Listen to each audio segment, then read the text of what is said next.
Hi everyone, it's Alex, and today I'm here to do my March wrap-up, and with some of the books I read this month, I already did reviews for those, and those would be Pride and Prejudice, War and Peace, Gingerbread, and Brothers Karamazov, so I won't be talking about those today, but you can go check out those videos if you're interested in a more in-depth way of me talking about them. I enjoyed all four of those books to some degree, but with this first book I'm going to talk about, I almost forgot I even read it. It was probably not my least favorite this month, but definitely my least memorable, and that is 100 Years of Solitude. From my understanding, this book is largely about how history repeats itself, and if that repetition isn't clear enough, it's very apparent with all of these characters.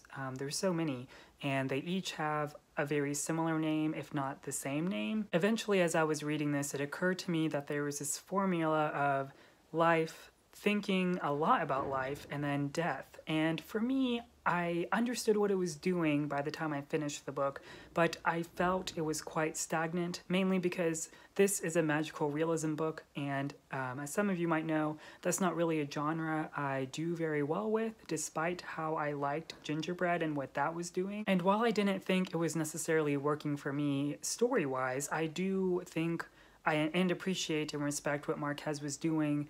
I think with the limitation of character and the limitation of the novel, because there's a lot about this idea of prophecy and free will and whether or not we really have control over our lives, and it really made me think more consciously about the relationship between a reader and a text, which is something I'm always interested in. And my takeaway from this book is that it seems like with the characters, as there is that formula I mentioned, a part of that formula is the idea of solitude and being alone and dwelling on what life means. And maybe if we all just communicated a bit better to each other, we wouldn't have to feel stuck in this very individual mental labyrinth of philosophy and existentialism. So while not for me, I definitely think it could be a great book for someone else. Another book I read this month is How to Murder Your Life by Marnell, and this is a memoir by Marnell about climbing the career ladder and finding herself working for a very renowned fashion magazine. Although while working at this magazine, this memoir is told in quite a chronological order, and it goes from Marnell's childhood to her present everyday life, and throughout the majority of that time she was binging on these medications and drugs, but she's still finding initial success in her life and her career. But there's no doubt in my mind that if I was friends with Marnell in real life, I would find myself in some sort of freak accident or disaster. And as ludicrous as some of the stories that Marnell tells in this memoir, she does make sure to root it in something about or related to pop culture within that time.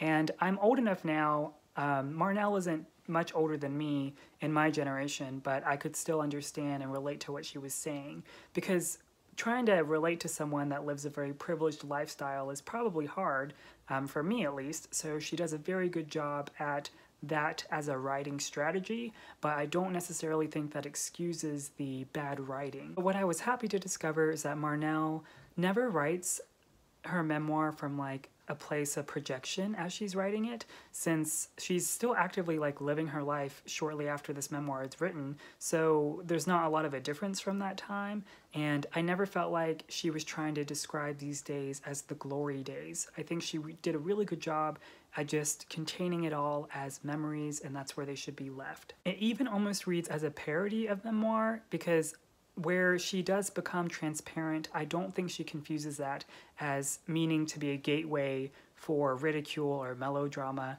Instead, those sad moments that are described to us are really sad, and you'll know them when you read them, but she still treats them very seriously, but in her own unique way that really shows her personality. If you're a fan of memoir, I would definitely recommend picking this up. I think it was a bit too fast-paced and crazy for me, but I think I heard that's supposed to be made into a movie soon or something, so I'm looking forward to that. Another book I read this month and touched a lot on my Friday reads is In Cold Blood by Truman Capote. This is the story of the murder of the Clutter family in Kansas and by the murderers Dick and Perry. In my Friday reads, I talked about how I think the clinical style of this book was a bit hard to get into, and also because overall I'm not really sure of the overall effect of this book. that's why I called it dated in my Friday reads, because now where we're so saturated with the true crime novel, I don't think it really does a lot, but I still think Capote was able to be respectful to the origin of the material he was working with. But I was also interested in how Capote tries to sort of articulate how we sympathize maybe with criminals or murderers. Someone might wonder if with committing murder, if maybe your personality is a reflection of that and how you can't control your personality necessarily, but we know that Dick and Perry run over a dog later in the book, so that's out. You might also argue for murder that life is just unfair, so you have to do it to sort of get your way, but we also know that by Dick and Perry murdering the Clutter family that they only get $50 out of it. There are more sort of inklings like this that you can kind of determine throughout the book, but it's never entirely explicit. You kind of have to like think for yourself, which I think is good and bad. But I think overall, what I didn't like too much about this book, what was definitely my most disappointing read this year, or I'm sorry, my disappointing read this month, is that at the end, there's this sort of cheesy way of like, one of the investigators looking at a girl and wondering like, that could have been the daughter that was killed, and it just felt too on the nose. Moving on to a book that I was really looking forward to read this year is Lonnie by Max Porter. On the surface, Lonnie is quite normal. Lonnie is the name of a boy who's quite normal, and then he has his normal parents who do just parent stuff. But then we have Dead Papa Toothwort, who is like this urban legend in the town that Lonnie and his family live in. And it's sort of like part mystery, part thriller, and how Porter is able to navigate his background as a poet and really make this novel engaging. And by saying that, this book does still feel quite experimental. I don't necessarily think it did the effect on me to where I really felt like this was polished enough to be like finished in a way, mainly because I feel like the scenes that Porter gave us are ones that I feel like he just had in mind but just hasn't used in like a story. It feels like a string of ideas one after the other. However, with Porter's writing, I think it is quite good. I've learned now that Porter is quite selective with how he sort of gives this disguise of simple writing, but even that simple writing really says a lot about the characters that he's portraying. And even with characters like Dead Papa Toothwort, who seem like fabricated and not real, it still feels in the realm of possibility because of how he describes Dead Papa Toothwort, and mainly because I was more concerned that Porter was going to use all of his writing skill for that one character, but all the characters feel surprisingly balanced. And with Dead Papa Toothwort, he doesn't necessarily even feel antagonistic or evil or anything like that. He still only feels just like this very mysterious being, and I think that's a good job. I think that's a good choice. Even if Dead Papa Toothwort is showing the town to a discarded Fanta pop lid. I definitely recommend Lonnie if you're looking for something quite short, but still engaging and just overall strange. I think it would be a great read to read in the fall. So I know I mentioned reading the brothers Karamazov and War and Peace this month.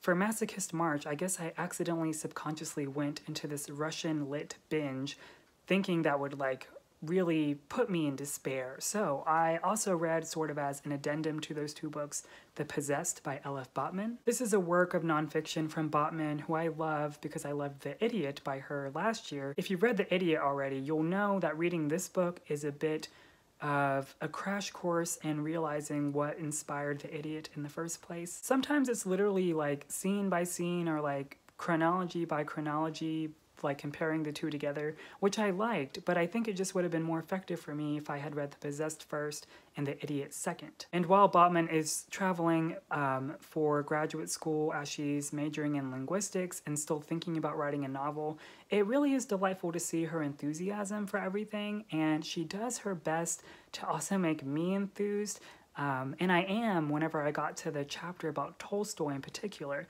But I think that's only because I've read Tolstoy recently that I enjoyed it so much, even though I think at the same time she's doing really good at creating narrative and still has that deadpan humor that I loved so much in The Idiot. If you're into travel memoir, but also into like writing tips and just sort of weird nonfiction, but also endearing, I would recommend picking this up, especially if you also like Russian literature. Another book I read this month is Just Mercy, A Story of Justice and Redemption by Bryan Stevenson. Stevenson, of course, talks about the injustices in the United States legal system, and it begins with him talking about graduating from school and becoming a lawyer, and he doesn't really know what he's doing, but I can say with the voice of this book is that Stevenson, number one, I know that he's like a totally nice guy, and secondly, he does a good job at understanding the emotional weight of being a lawyer and working for these people that are in death row. He's also very careful with his words. Whenever he is talking to clients, he doesn't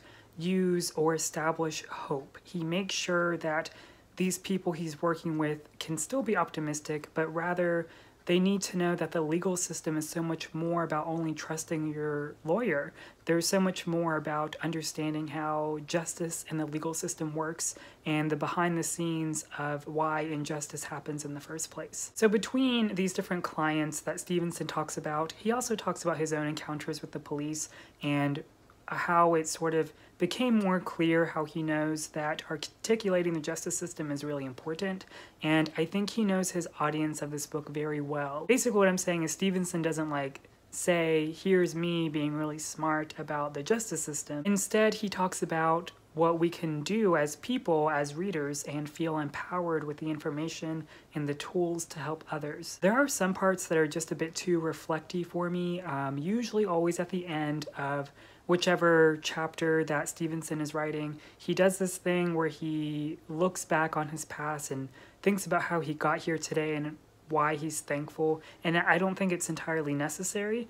That's sort of where the writing, I think, it's weak, but of course this isn't a book about writing too much. And if Stevenson wants you to remember anything, it's that while we have great literary representations of justice like To Kill a Mockingbird, we have to remember that even with stories like To Kill a Mockingbird, that they technically don't end well.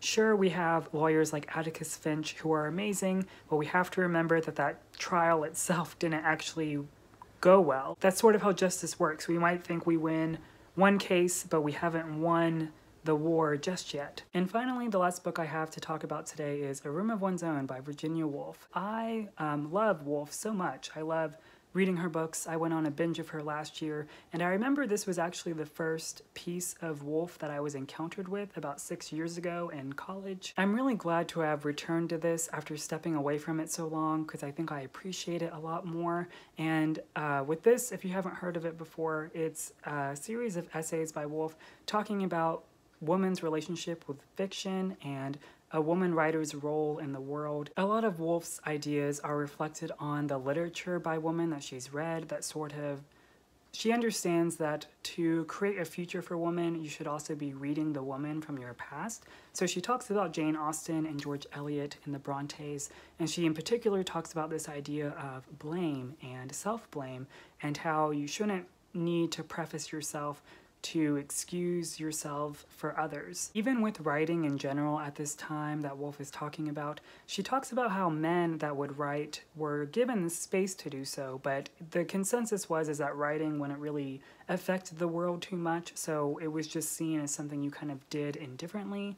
But with women, whenever women would approach and say, I want to write, the consensus is why whenever you have men doing it for you already. A lot of this goes more as Woolf is describing in her lectures about how ultimately that you feel more empowered when you realize all along you have the freedom to write what you want to. But there's also the privilege of writing, and that writing takes time and resources and money. And it seems so innocent to say that writing is something so simple and a hobby, but it really, there's so many determining factors that place you and where you are in writing and its history. I would dare call A Room of One's Own essential in reading. I feel like it's something, I'm really glad that my professor exposed it to me 6 years ago whenever I was an undergrad, so I really encourage you to read it as well, especially if you consider yourself a writer or want to be a writer or are interested in writing. So those are all the books that I read in March. Please let me know what you read this month, and as always, thanks for watching, and I'll see you next time.